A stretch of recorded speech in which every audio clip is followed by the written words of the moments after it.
Bismillahirrahmanirrahim. Assalamualaikum warahmatullahi wabarakatuh. Dan salam sejahtera. Nama saya Wan Muhammad Syaqawi bin Wanan, merupakan pelajar Universiti Politeknik Malaysia. Nombor ID saya AM2207011549.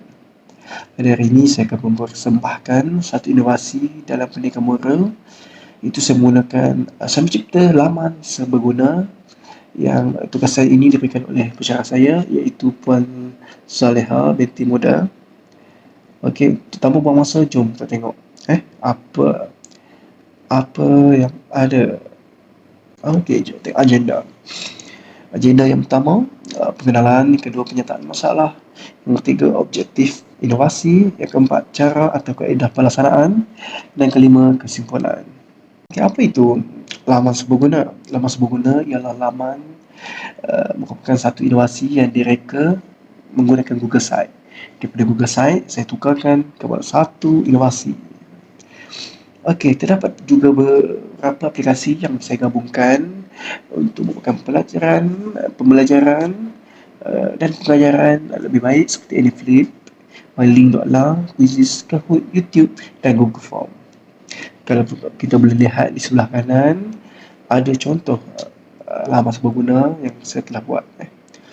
Okey, oleh kerana ia merupakan Google Site, jadi saya akan kenalkan jugalah apa itu Google Site. Google Site merupakan platform pembuatan laman web yang dimiliki oleh Google. Ia dilancarkan pada tahun 2008 dan telah mengalami banyak penambahbaikan dan peningkatan sejak itu. Sekarang dah boleh letak video, dah boleh letak link, dah boleh letak YouTube, macam-macam lagi. Itulah banyak. Selanjutnya kita pergi kepada penyataan masalah. Ada 3 penyataan masalah. Yang pertama, pengajaran perlu seiring dengan kemajuan. Seperti yang kita tahu, pengajaran cara yang sama akan membuatkan pelajar kehilangan minat dan cepat rasa bosan. Selalunya pelajar yang kreatif akan belajar sebegini. Kedua, penggunaan banyak laman web atau link akan mengganggu motivasi pelajar. Sebagai guru dan pelajar, kita akan cuba mencari banyak link untuk kita cari rujukan, nak buat latihan, nak buat refleksi, banyak sangat. Oleh kerana banyak link, dia akan mengganggu emosi pelajar. Oh, itu link itulah, link ni lah. Jadi ia membuatkan motivasi pelajar itu jatuh. Dan yang terakhir, yang ketiga, rujukan yang sedikit akan membantu dengan pemahaman pelajar. Yes, betul. Ada pelajar dia cukup dengan buku teks untuk buat rujukan. Namun lain pelajar, lain potensinya, lain pelajar, lain cara dia. Ada yang pelajar dia tak pandai dalam melihat cara membaca dalam buku teks, dan dia juga tak pandai dalam berkomunikasi. Jadi dia tak tahu buat rujukan yang sesuai. Jadi ia akan membantukan kepahaman pelajar, seterusnya dia tak mampu nak belajar dengan baik. Okay, next. Objektif inovasi laman serbaguna. Oleh kerana PM ke-10 menggunakan rahmah, saya juga menggunakan rahmah. Arah yang pertama ialah raih semangat pelajar untuk belajar. Dengan inovasi ini, insyaAllah ia akan meraih semangat pelajar untuk belajar. Yang kedua, izin memudahkan kerja pelajar dan guru. Pelajar dan guru saling win-win situation. Pelajar mudah, guru pun mudah. Nanti saya tunjukkan kenapa. Yang ketiga, H, himpunkan rujukan untuk para pelajar. Jadi saya nak himpunkan rujukan yang terbaik untuk pelajar.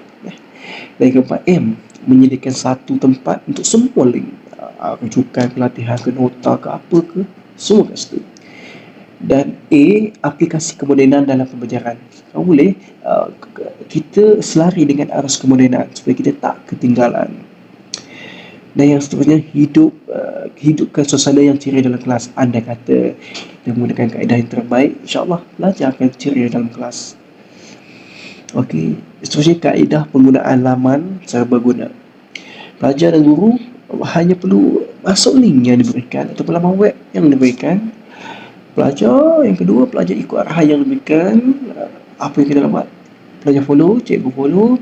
Yang ketiga, gunakanlah web ini dengan sebaik mungkin. Boleh guna sebelum, semasa dan selepas kelas. Okey, untuk lebih cantik, saya ingin tunjukkan bagaimana kita menggunakan laman web. Kita gunakan laman web. yang telah saya buat. Okey, ini dia. Okey, ini laman serbaguna. Jadi kalau kita tengok dekat atas sini, dia ada orang panggil uh, uh, apa kolom dia untuk pelajar tekan. Jadi ini page yang pertama. Jom kita tengok sikit. Kita dekat bawah ini ada yang pertama, yang paling penting dia ada buku teks. Dan di kanan ini anda kata kita nak ingatkan kita tak pelajar tentang hari ini. Apa yang kena buat? Anda kata kita kena terpaksa tinggalkan kelas, pelajar dah tahu dah apa nak kena buat. Ia sangat mudahkan pelajar dan sangat mudahkan guru. Dan di bawah lagi kita ada e-buku teks pendidikan moral daripada tingkatan 1 sampai tingkatan 5. Jadi tak susah lah. Orang boleh tekan dan terus ke link yang diberikan. Sangat mudah. Okay, yang kedua, jom kita tengok di pembelajaran. Okay, saya hanya masukkan satu subtopik dulu kerana nak menunjukkan bagaimana mudahnya kita menggunakan laman web ni. Okey. Yang bila katakan pembelajaran bermakna ia menjadi bahan rujukan juga. Ada pelajar dia boleh terima cara kita mengajar, dia faham, tapi ada pelajar dia gunakan cara yang lain.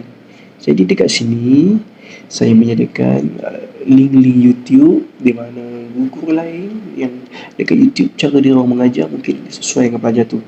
Jadi pelajar bila kita tengok selari dengan apa yang topik kita nak ajar, macam ini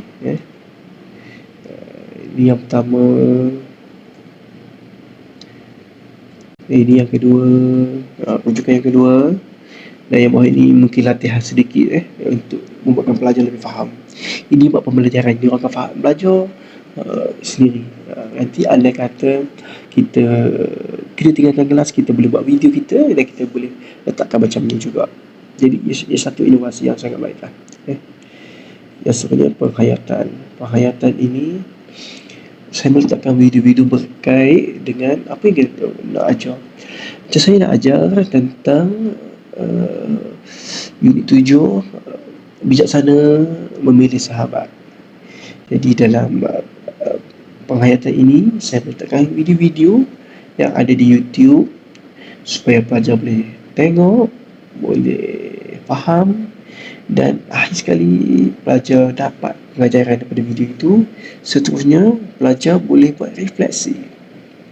Refleksi ini sangat penting supaya kita tahu diorang ni betul tak dapat yang kita nak bagi tu. Okay, jom kita tengok.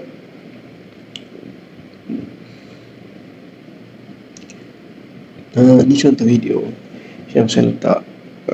Ada banyak dan diorang boleh buka dekat YouTube pun. Diorang boleh buka. Sangat terbaik ni. Ada kita letak sikit dulu, 6 dulu, dan kita boleh tambah lagi. Andai kata kita yang nak berucap masukkan untuk sebagai short untuk pelajar faham pun boleh. Yang sangat mudah.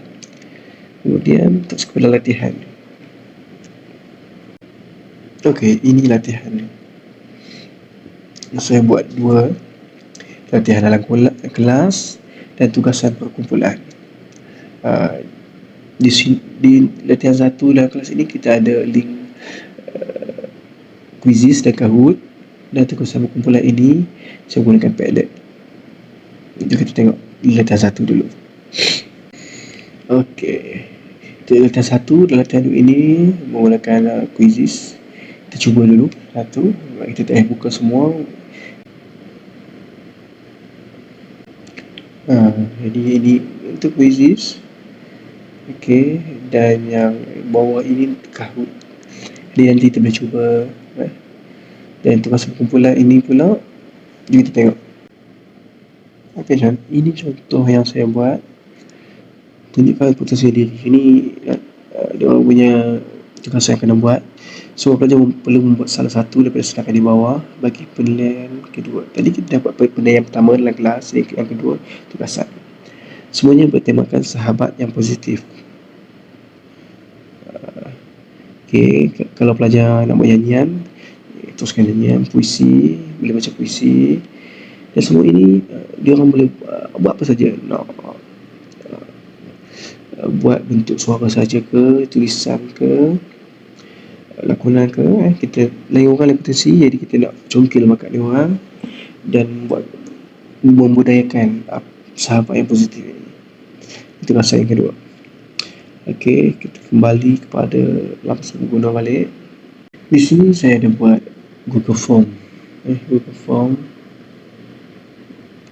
di mana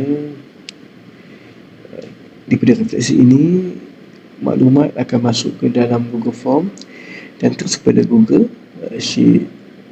Jadi kita dapat menilai mereka melalui penilaian mereka dan menilai diri kita, cara mengajar kita apa semua berdasarkan apa yang dia orang tulis di sini. Jadi sangat memudahkan you.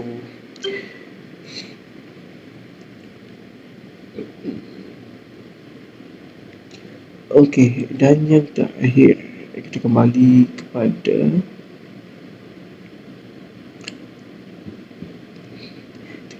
kesimpulan.